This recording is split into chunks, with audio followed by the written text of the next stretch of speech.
Nah anak Cino lagi lahir di deposito 10 juta, kemudian pas puber wis duwe aset 100 juta. Uang puber di aset 100 juta, merga ini keliru lah itu cek iso mlaku ndangak. Mbok gawe koperasi bangkrut, gawe toko pinggir terminal iki cek iso ndangak.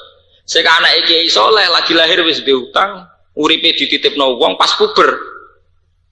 Kok ndangak? Tak kok piye ana peluang ta ora ning Malaysia? Pabrik sing kowe kerja aku mlebu oleh ta ora? Artinya bisa kamu bayangkan kompetisinya ini terus kayak apa? Padahal anak ini yang kita adu berkompetisi dengan ini. Umpamanya ciri agama itu berkompetisi, fastabikul khairat. Piye oleh jupuk setar? Kuwi wis jupuk setar sampai sekedar mempertahankan hidup boten saged. Dan itu yang paling ditakutkan Rasulullah. Zurriyatan apa? Dia. Mulane ayat ini harus populer bahwa Quran itu takut sekali ada generasi sing zurriyatan apa? Dia. Ya lewat ngaji niki sampean mungkin wangsul dipenggalih ya, terutama sing badhe kawin-kawin sing wis kecelakaan yo wis sing baleni. Kita harus apalagi sekarang. Di sekarang itu semuanya mudah. Karek butuh tirakat. Tirakat mboten kudu sampean poso niku mboten nggih, misale sampean biasa marung boros gak boros mergo demi anaknya. Mestinya di duit 2 juta kena gue gaya tuku HP merek utawa tuku sarung merek demi anaknya mbok investasi. Mudah sebetulnya mudah kan. Ciri agama itu mudah, yuridu wa bikumul yusra. Iki kados kula ngenten iki mun gak ada anak kalih. Kula niku mboten sugih. Omah kula niku rapi tapi pirang-pirang. Mergo tak pikir-pikir sebenarnya anakku melarat minimal di omah. Kula di omah 3 apa 4. Ya ora ono sing apik, tapi akeh. Kepikiran kula nek anakku 4 ya sitok-sitok. Dadi nek neng-nengan wis wae rasa omah kan bisa dilihat. Tapi ini penting karena bagi saya jangan sampai nanti anak saya pas latihan dakwah, latihan nyai masih berkutat urusan keluarga. Kita bukan karena materialistik atau kapitalistik boten. Pertimbangan kita agama. Pertimbangan kita apa? Agama. Dan ini yang harus diperhatikan para santri. Kalau ngaji ini bukan main-main, saya bertanggung jawab di depan Tuhan. Sampai pentingnya omah. Kenapa saya seneng gawe omah? Ini pentingnya omah. Sahabat Ansor itu dilem Allah ora krana imane. Sing didhisikno masalah gawe omah. Itu disebut ning Quran walladzina tabawwa'ud dara wal iman. Tenggene surat Hasr, surat sahabat itu dilem Allah, sahabat Ansor itu dilem Allah napa? Sahabat sing apik ku sapa? Walladzina lan wong akeh tabawwa'u kang menyediakan sahabat dara ing omah. Lagi wal iman lan iman. Walladzina tabawwa'ud dara wal iman yuhibbuna man hajara ilaihim. Ini ku ceritane sahabin Pidina. Niku wonten 70 sahabat Ansor sing pas musim haji ketemu Kanjeng Nabi. Ya Rasulullah timbang jenengan ning Mekah disio-sio pindah mawon teng Madinah. Apa yang dilakukan sahabat Ansor pertama kali?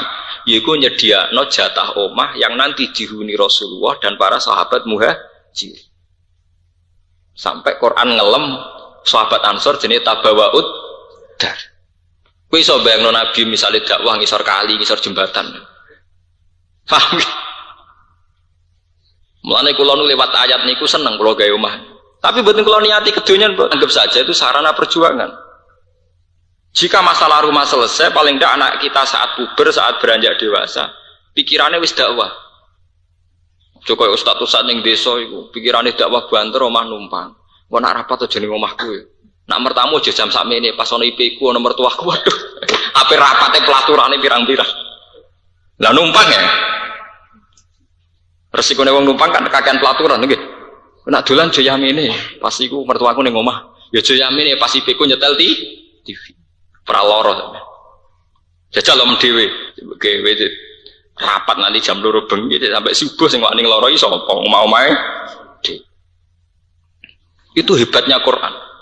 Sebab itu sampai Madinah itu disebut Darul Hijrah. Omah gitu. Mergo istilah omah itu yang dipakai Quran tabawa'ud dar wal iman. Lah kita sekarang itu lemah sekali. Kita orang soleh itu lemah sekali.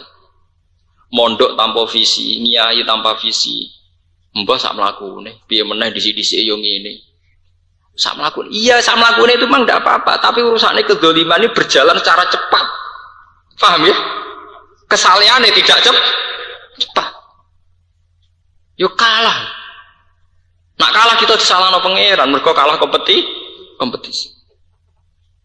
Dorian sampean tak ceritani, ini kula cerita khas seorang alim, kula cerita. Sahabat riyen saking kuwatire setiap saat perang karena kondisi napa? Perang. Niku turu mawon pinggire pedang. Sing sahabat marat-marat itu nak teng dalem nganggur iku gawe panah. Sehingga setiap kali ada instruksi perang dari Nabi itu mereka minimal duwe 20 anak panah karena setiap kali ada kondisi emergensi darurat perang. Ora kok wis melarat terus turu karwane kok nak ngongkon. Perang pas kowe camuk lagi gawe panah. Wong kafir sing panah ya kowe lagi gawe karek barek manah. Itu saking hebatnya sahabat. Jadi sahabat itu luar biasa dalam berkompetisi kebaikan luar biasa. Mereka siaga betul. Sebab itu Allah gadah sunnah. Setiap kebaikan disebut di Quran dengan redaksi wasari'u fastabiku. Wasari'u lan gegancangono sira kabeh. Musaro'ah artinya alon-alon asal kelakon apa gegancangan cepet-cepetan fastaku maka berlomba-lombalah. Tidak ada di Quran yang menyuruh semua bentuk kebaikan dengan si wasari'u fastabiku fafirru ilallah. Firor melayu nama melayu. Nah kita mboten senengane duwe filosofi alon-alon asal napa kelakon. Wah sing dolim buanter. Yo keyok masuk adat-adat tapi kalau buatan kampanye lebih cepat lebih baik buatan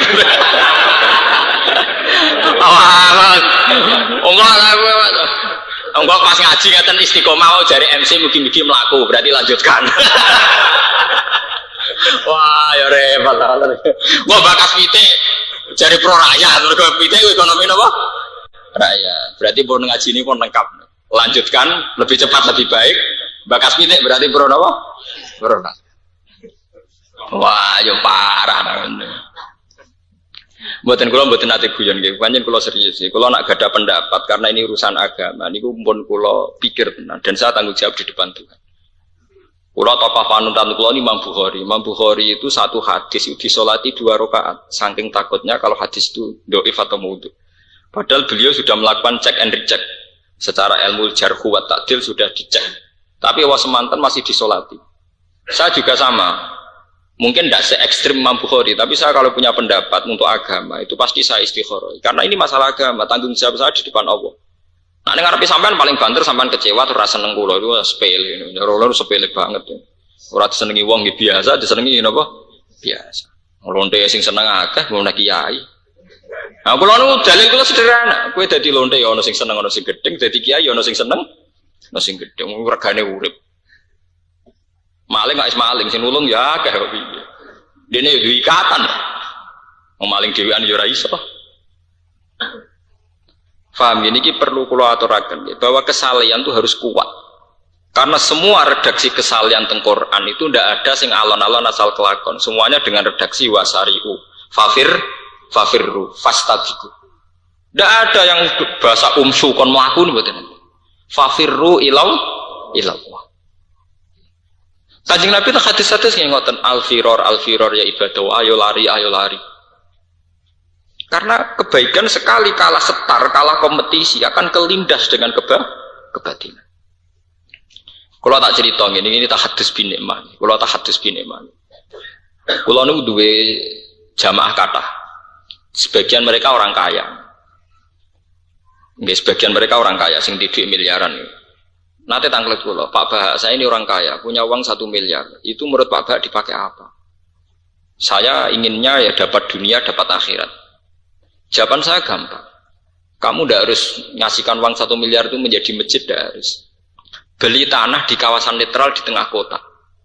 Sertifikatnya ya untuk anak kamu. Lah apa itu jadi amal baik saya Pak Bah? Kan tidak untuk masjid, tidak untuk madrasah. Ya itu enggak apa-apa, sertifikat kamu untuk anak kamu enggak apa-apa. Tapi niati bahwa dengan kamu miliki minimal tidak menjadi tempat prostitusi, tempat nikah.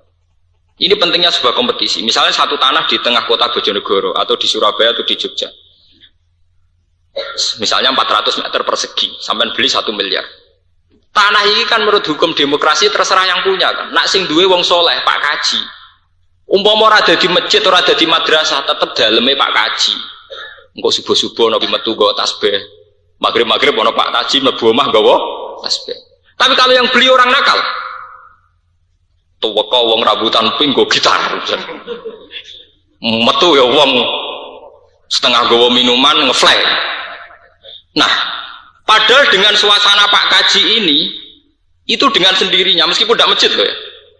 Dengan sendirinya tangga-tangganya apa gini klub ning pinggirnya sungkan. Oh iku Pak Kaji soleh, pegawainya maca Quran, sungkan gini klub nih. Berarti radius dari Sumas itu minimal radius 100 meter persegi dari sekelilingnya akan menjadi suasana soleh. Paling tidak terjamah suasana maksiat. Sampean fid dunya hasanah karena tetap milik anak Anda. Wa fil akhirati hasanah karena tujuan beli adalah ngantisipasi kedzaliman kemaksiatan. Niku seneng. Nggih babak cocok. Kula nggih ra rugi, maksudnya dik sambil ya. Kula nggih tetep derekno jenengan, artine eling akhirat ya. Tapi kiai aja kiai tomak, karena aku ra manfaat wae tomak nah. Malah dadi kiai yo tirakat bareng. Acara kiai ra tirakat lha subangno pondokku tak go bangun pondok dadi. Lha jenenge kiai ra tirakat. Artinya ini begini loh, ben sampean iso mikir. Hal yang sebaliknya bisa terjadi secara ekstrim. Saat uang nakal tuku itu 1 miliar, gedung yang dibangun mungkin niklab atau karaoke atau tempat-tempat nakal yang lain. Paham ya? Mulane kula nyuwun guys, nak mriki wonten jamaah sing sugih niku seneng tuku tanah boten napa-napa, terutama tanah yang berpotensi dipakai kedzaliman. Misalnya pinggir jalan. Pinggir jalan itu kan tanpa tuan toh, ke depan nanti di era modern pinggir jalan tanpa napa? Tuan. Jadi suasana di situ terserah yang punya. Nah sing duwe Pak Kaji mlebu metu Pak Kaji go tasbih. Lah sing wong nakal mlebu metu rambute pilokan gogi gitar. Dan itu kalau kita tidak kalah kompetisi ya pasti begitu. Iku wingi pas umroh bareng kula cerita, Pak, saya kemarin beli tanah itu sekarang barokah sekali. Dia beli 250 juta, sekarang ditawar 600 juta. Terus saya tanya, tapi tidak saya jual Bapak. Kalau yang jual kudu solehnya lebih tinggi ketimbang saya. Karena kalau yang beli itu tidak soleh nanti jadi ya potensi maksiat lagi. Kula nak masalah ngoten eling dawuhe guru kula. Kiai Maimun Mbah Mat ya. Kiai Maimun guru kula, Mbah Mat abahe Kiai Maimun. Kula cek eling. Niki cerita ijtihadnya Kiai. Di perbatasan Jawa Tengah Jawa Timur itu ada warung Pantura, itu miliknya Gus Said. Gus Said itu murtranya Bakhim. Tanah itu dulu mau dibeli Cina 2 miliar atau 3 miliar. Zaman itu uang 3 miliar itu banyak sekali. Terus banyak kaji-kaji yang ingin ke tanah di kawasan situ. Itu dawe bangun, dawe guru-guru kulo. Kowe atok ra kaji timbang tanah itu buat dol Cina. Karena apa? Efeknya luar biasa. Kalau tanah itu jek milik wong Islam minimal enggak menjadi tempat maksiat itu minimalnya. Maksimalnya syukur-syukur menjadi suasana taat, nggih. Kalaupun tidak menjadi suasana taat minimal tidak menjadi suasana apa? Maksiat. Dan sampean bayangkan perbatasan Jawa Tengah Jawa Timur pinggirnya wis serbung. Serbung ya untuk lokalisasi setengah ngoten. Lah berhubung saiki digawe warunge basake ana santri nggo Alfia, ana ketunan mireng nggo Alfia, kesak-kesik. Soale walhasil masih tak bingung lah iku cek cakarongan ketunan. Lah anak iku sing tuku wong nakal. Sing bengi ya bertebaran nggih wong nakal. Berhubung warunge santri, lah malah kiai komentar kiai kok kedonyan. Lah repot mungso wong drengki repot ora ro ijtihad yo. Ora ana kiai sugih dari kiai napa? Betul ya, mbok ijtihad sih dul mikir. Utake lho mesem. Oleh gampang suudzon lho, cek seneng ya suudzon lho napa? Barang kiai sugih dari kiai napa? Lho kula termasuk yang dukung. Saat itu saya ikut berproses. Ini kan ya itu tadi hitung-hitungan ijtihad. Sekali salah langkah itu fatal. Coba sekarang sampai pikir, Surabaya itu kota besar. Kalau yang di dekat-dekat Masjid Akbar, dekat Sunan Ampel, dekat Masjid Kemayoran akan menjadi suasana Islami. Sama yang dekat Doli juga akan menjadi penjualan kondom, obat kuat dan sebagainya. Karena cepat-cepatan kompetisi, cepat-cepatan membuat suasana. Coba kalau misalnya desa sini ada kelompok ngaji gini, wong go jalalen ku asing. Mergo biasa ana wong nggawa tafsir, nggawa kitab. Misalnya ning kene kok ana wong sugih nakal, misalnya. Terus dia ini suasana nggo gitar, tiap sore ana cah gitaran. Suwe-suwe sing nggo kitab sing isin. Mergo kalah kuat mek kelompok sing nggo napa? Gitar. Tapi nanti yang nggawa kitab oleh kuat sing nggawa gitar sing isin itu disi-disian kompetisi. Saya punya santri di Jogja di perkampungan orang nakal. Diambil yang sugih. Gus saya itu punya uang 500 juta. Saya itu udah alim, tapi saya seneng jenengan. Cara jenengan dipakai apa? Ki nggih pondok putri. Lah kula ora kiai kon nggih pondok putri. Tapi ono syaratnya kudu mewah. Nek elek haram. Nah, terus fatwa nek elek napa? Haram. Lah terus tujuannya apa Gus? Ngene. Pondok putri radiusnya iku 200 meter persegi, sing sitok tak ada kok pol kulon, sing sitok tak ada kok pol wetan. Lah tujuannya napa? Wis pokoke anut ngono, pokoke nek wis dadi lagi tak kok meneh tujuannya apa. Mun dadi kondo. Terus kalau ceritane, sampean gak kudu ngalim. Sementing mbak-mbak yang sudah jilbaban itu kalau pagi ngaji di Pondok Timur, sorenya di Pondok Barat atau sebaliknya.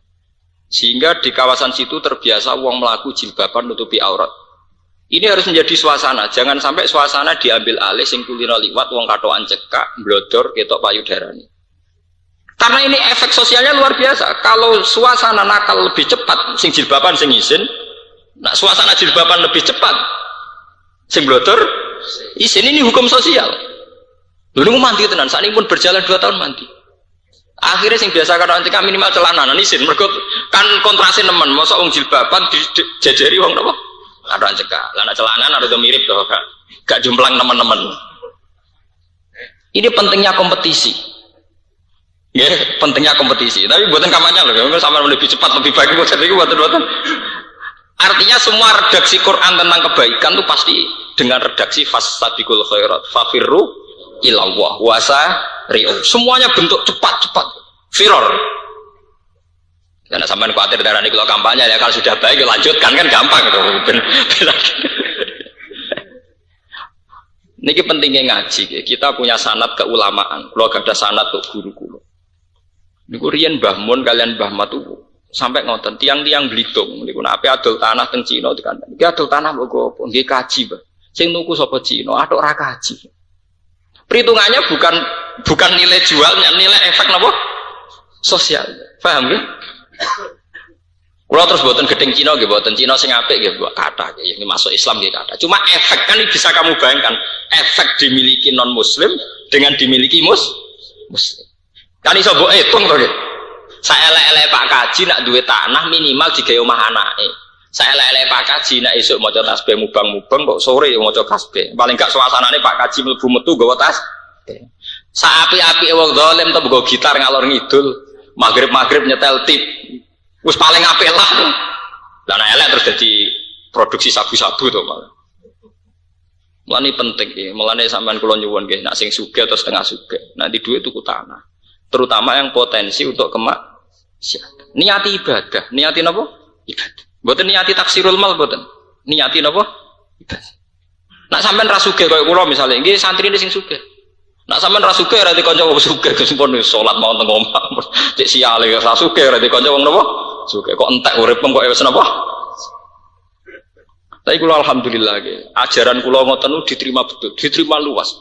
Di Jogja, di Madiun diterima luas. Sehingga orang-orang kaya itu saat ini mikir tenan. Nggih Gus tak rasa-rasano tak tabung ning bank ora pati manfaat. Ora ana ibadahe. Nah tak tukono tanah iku sawangane paling ndak menolak potensi kemaksiatan. Minimal tuh menolak potensinya. Padahal cara kaidah fikih darul mafasid muqaddamun ala jalbil masoleh. Semua bentuk antisipasi terhadap kemafsadahan, semua bentuk antisipasi terhadap kemungkaran itu sudah ibadah. Nanti kalau saat ini juga ada santri-santri yang di tanah dan pinggir kota. Sering kegodo, artinya songkot tuku 600 juta, saya ditawar 2 miliar, sering kegodo. Pak Bah ini gimana? Malah mau dibeli sama pengusaha itu.